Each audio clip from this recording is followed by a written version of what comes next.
Alright guys, it's time. I'm back with, this is part 2 of a video about nothing in the Philippines. Now, you know what, I just remembered, I started to make a point about something early on in in the part 1 video, and then I veered off and I just went on to another subject. But what I was getting at was that, I was trying to say, whether you're coming here, if you're coming to the Philippines, to visit or certainly to live, right? Depending on where you're coming, obviously will affect your budget. Okay, I mean, I could easily tell you that any kind of if you are planning on sort of living in a provincial area, right, or even a small city, and like Dumaguete would would fit into that category, right? It's a small city. They're all small cities except for maybe like Cebu and Manila. I guess Davao is a good sized city, and I know Davao is more spread out also, from what I hear. I've never been there, but it's like spread out like Los Angeles. um, but anyway, but if you're in any kind of a smaller city, right? Like aside from let's just say aside from Cebu and Manila, it's gonna be, the cost of living will be less. Okay, the rents are gonna generally be less, and stuff like that. Okay, so if you're on a fixed income and it's kind of on sort of 1,500 2,000 range or something like that or less, then yeah, you're going to want to probably, if you're going to want to live here, you're intent on living here, you're going to want to do it in a smaller city, that's for sure. Because if you're on kind of a tight budget, like only 1,000 a month or something like that, or even 1,200, Cebu, you could do it if you're by yourself, with and stuff like that. You could do it, but it's going to be kind of tight. Or like I said, if you're in a provincial area, yeah, things are going to be a lot cheaper, as far as whatever rents you're going to find in those areas, in those small areas, are going to be a lot cheaper, whereas, Manila and Cebu, it's just going to be, it's going to be higher, but it's still going to be cheap compared to the U.S., don't get me wrong, it's going to be a lot cheaper than the U.S., believe me. But it's just not going to be like, oh, the rents are only 200 a month, or whatever. Some of the stuff that you might be hearing, before you come here, right? That's not going to be the case necessarily, okay? And I will mention too, I wanted to that's just kind of a general statement, about money, right? Like, it's just something that you need to know, I guess, right? If you don't already know it. But also, like, like I'm in northern Quezon City, okay? And I'm in an area that's kind of interesting, like, I wouldn't say it's like a suburb. I mean, it's nothing like a suburb in in the United States, you know what I mean? It's still very sort of, it can be concentrated, it has areas of high concentration of people, it has little pockets of it, right? But in general, when you look out, I have a pretty nice view here. We're on the 4th floor, and you look out, you see a lot of green, a lot of trees, a lot of greenery. It's just, you know what I mean. You do it's not like Metro Manila, or whatever, right? Or Pasay, or any kind of areas like that. It's like Novaliches, Fairview area, okay. It's kind of like almost the northern tip of Quezon. You go north of us and it's Caloocan, which is kind of like its own little city. I mean, I wouldn't say that's part of Manila, anymore, or Quezon City even, right? And then there's Valenzuela, okay, which is to the west of us. It's supposed to be a nice little city, actually, and then you go up from there, and then you're starting to get into, like, where some of those other areas, like, where Subic is and all that stuff. But, it's quite a bit of a 2-3 hour drive or whatever, from here, But but you know, but it's kind of nice. I mean, I like it as far as it's, and I like it. I got literally have like 3 malls, man, that are we can easily walk to.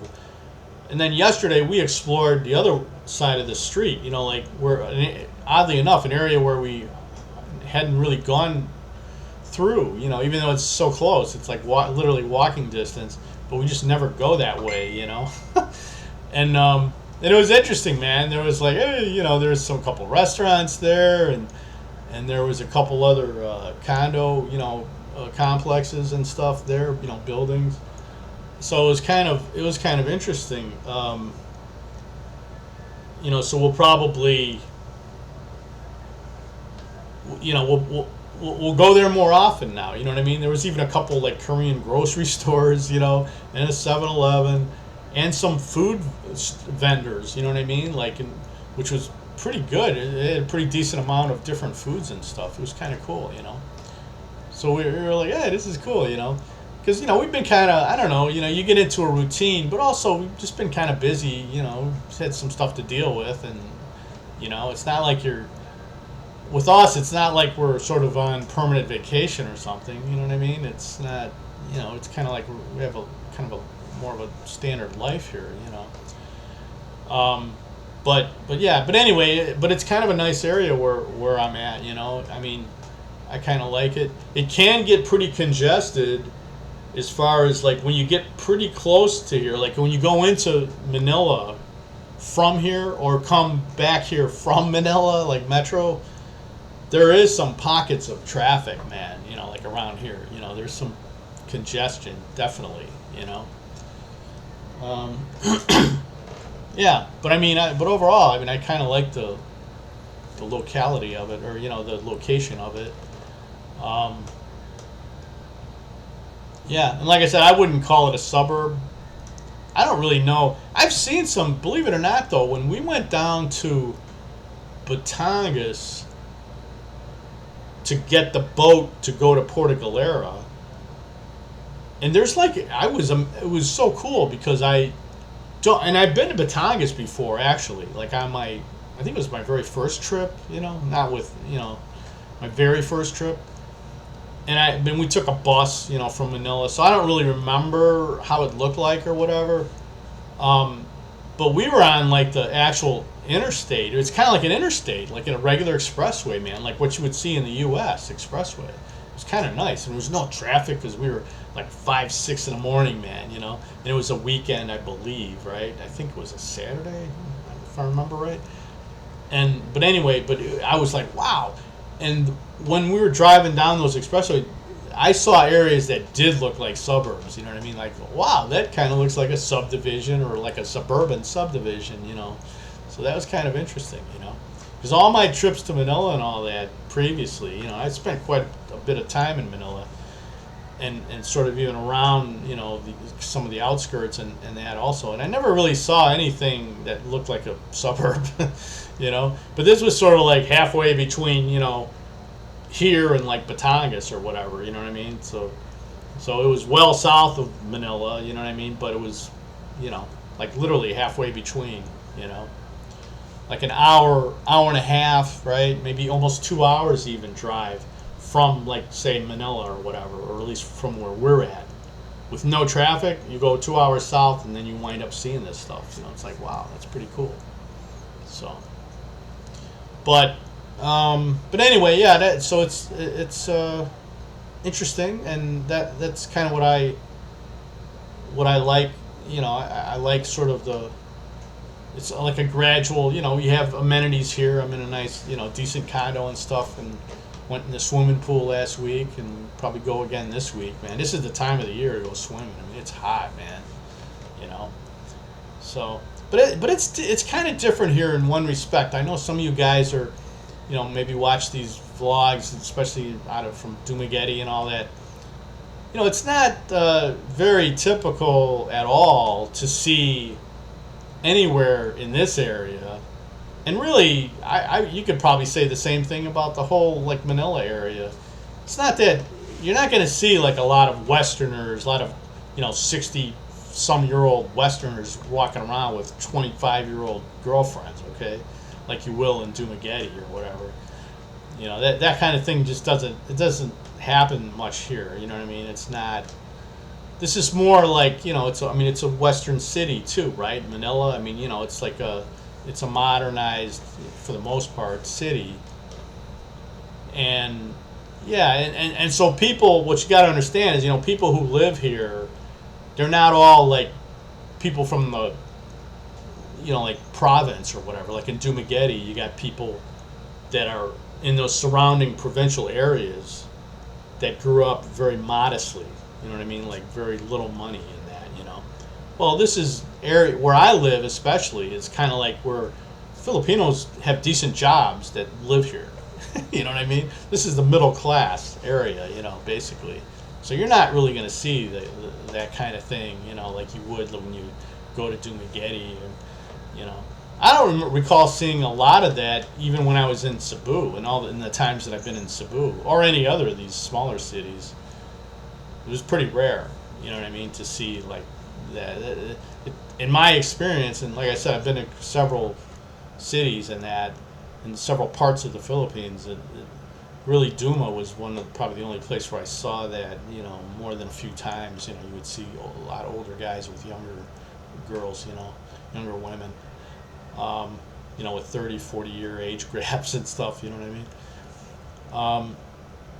I've seen a few times here, but who knows? You know, like I don't know if it's a relationship I'm seeing or if it's like first time meeting that I'm seeing, you know, but you know, with all the people here, you know, you're gonna see a little bit of everything, right? There is a lot of people in this area. It's not like it's, you know, it's not like some really low population suburb or something in the U.S. You know, but it's pretty rare. You know what I mean? It's not a typical sight that you would see. You do see foreigners with, you know, with Filipinas here, you know, but they're like not, they're like 40 to 50 years old maybe, right? And then the women are more like 30, you know, or, you know, maybe 25 at the lowest age, you know, but, you know, in that 25 to 35, yeah, there's not as much of a gap, you know what I'm saying? There's maybe 10, maybe 20 years at the most, you know, but it's in that ballpark, you know, that you'll see stuff like that, you know. You know, and because younger guys will come here because you can be like a digital nomad. You know, they have internet, pretty good internet here and stuff. So, you know, you're still working. You have some kind of online digital business. You can do it here, you know, in this area, you know, in Manila or whatever. You know, you wouldn't want to, if you need good internet and you need good electric and all that, you might want to think twice about going to areas like Duma and that have a lot of brownouts, a lot of internet outages and stuff like that. I'm just saying, you know, if you need good internet, like I would probably, as a younger guy, I think I would probably pick Cebu over Duma.